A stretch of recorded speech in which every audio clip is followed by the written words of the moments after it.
এক জঙ্গলে বসবাস করত একটি ধোঁকাবাজ শিয়াল। ওই জঙ্গলে এমন কোনো প্রাণী নেই যে শিয়াল তাকে ধোঁকা দেয়নি। তাদের খাবার চুরি করে খাওয়াই ছিল শিয়ালের প্রধান কাজ।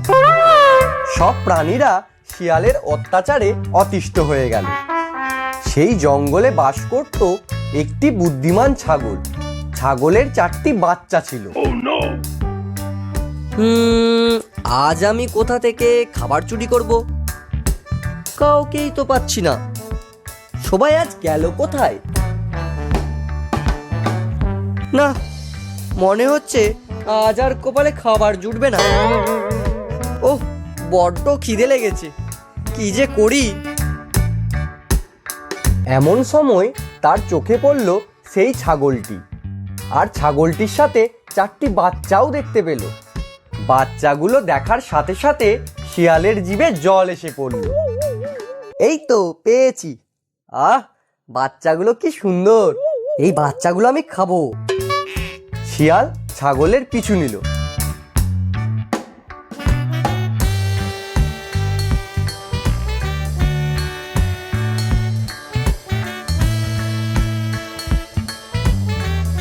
কিছুক্ষণ পর শিয়াল শুনতে পেল ছাগল বলছে, বাচ্চারা, তোমরা আর কখনো আমার পিছু পিছু আসবে না।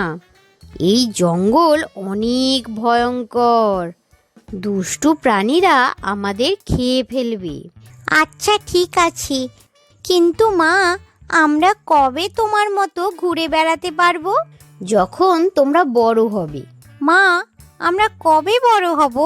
যখন বড় হবে তখন আমি তোমাদের বলে দেব। এখন তাড়াতাড়ি পা চালিয়ে বাড়ি চলো। তোমাদের বাসায় পৌঁছে আমাকে খাবার খুঁজতে যেতে হবে। কোথায় কোথায় ছাগল তাদের বাসায় পৌঁছে গেল, আর পিছু পিছু শিয়ালও গেল আর দেখতে লাগলো। শুনো বাচ্চারা, আমি তোমাদের জন্য খাবার আনতে যাব। আমি না আসা পর্যন্ত তোমরা দরজা খুলবে না, কেমন? ঠিক আছে, কিন্তু মা, দরজার ওপাশে তুমি না অন্য কেউ আছে, সেটা কিভাবে বুঝবো? শোনো বাচ্চারা, আমি যখন আসব তখন এই কবিতাটি শোনাবো।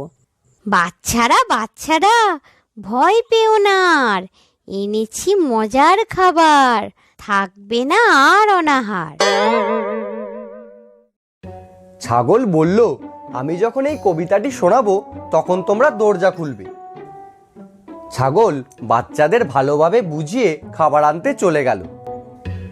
এদিকে শিয়াল এতক্ষণ ধরে তাদের সব কথা শুনছিল আর ভাবলো, যাক বাবা, ছাগলটা চলে গেল। এখন আমি ওর বাচ্চাদের বেশ মজা করে খাবো। ও, কতদিন পর যে ছাগলের মাংস খাবো ভেবেই আমার জিভে জল আসছে। ও, কি যে আনন্দ হচ্ছে আমার। শিয়াল তখন ছাগলের দরজার সামনে গিয়ে তার বেসুরো আওয়াজে কবিতাটি বলতে লাগলো। বাচ্চারা বাচ্চারা, ভয় পেও না আর, এনেছি মজার খাবার, থাকবে না আর অনাহার।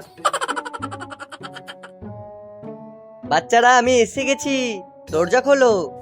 বাচ্চা ছাগলগুলোর মধ্যে একটি ছাগল বলল, মা এত তাড়াতাড়ি কিভাবে চলে আসলো? আরেকটি বাচ্চা বলল, মা এসেছে, দরজা খুলতে হবে। কিন্তু সবচাইতে চালাক বাচ্চাটি বলল, না, মা আসেনি। মায়ের কণ্ঠ তো মধুর, আর এই কণ্ঠটি ব্যাঙের মতো বেসুরো। এই, কে তুমি?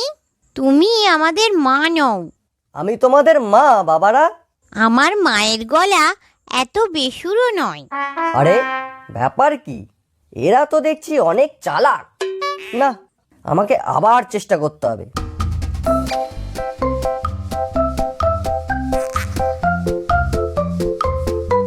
শিয়াল বুঝে গেল এত সহজভাবে বাচ্চাগুলোকে খাওয়া যাবে না।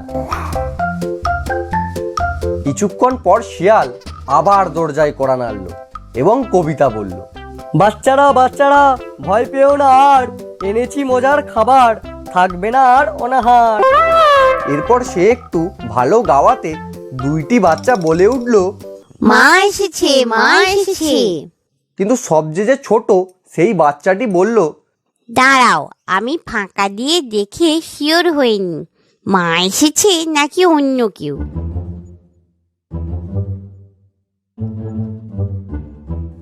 দরজার ফাঁকা দিয়ে বাচ্চাটি কালো কালো পা দেখলো। তখন সে বলে উঠল, আমাদের মায়ের পা তো সাদা, কিন্তু তোমার পা তো কালো। তুমি আমার মা নাও। আরে বাচ্চাগুলো কি চালাক! কিন্তু আমিও এত সহজে হার মানবো না। আমাকে একটা উপায় বের করতেই হবে।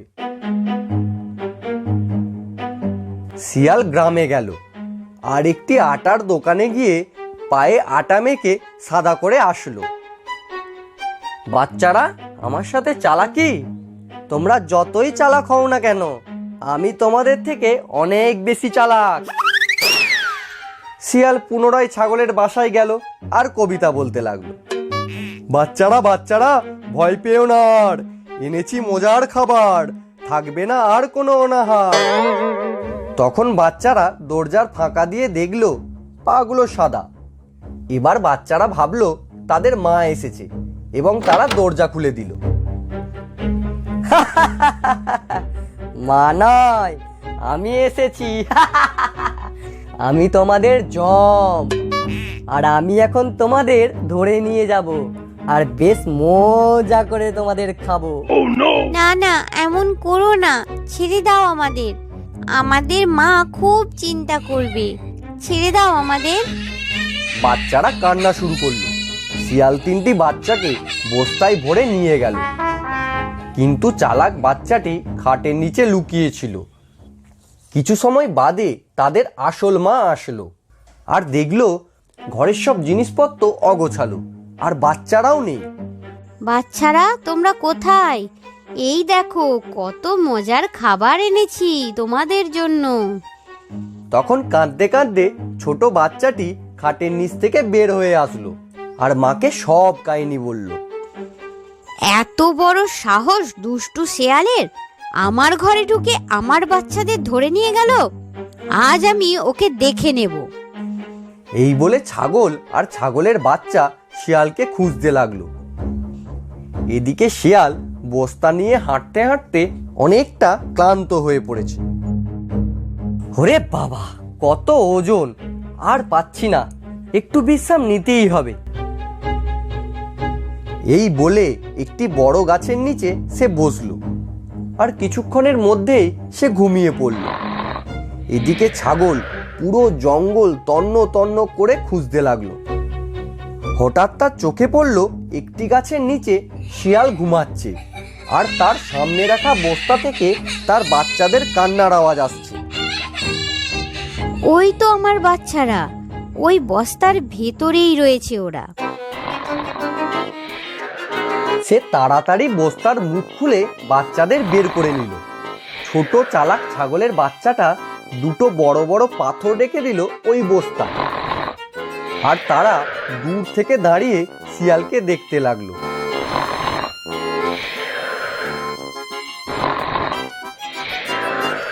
কিছু সময় পর শিয়ালের ঘুম ভাঙল। না, অনেক বিশ্রাম হলো, এখন বাড়ি যেয়ে ছাগল বাচ্চাদের মজার মাংস খাবো।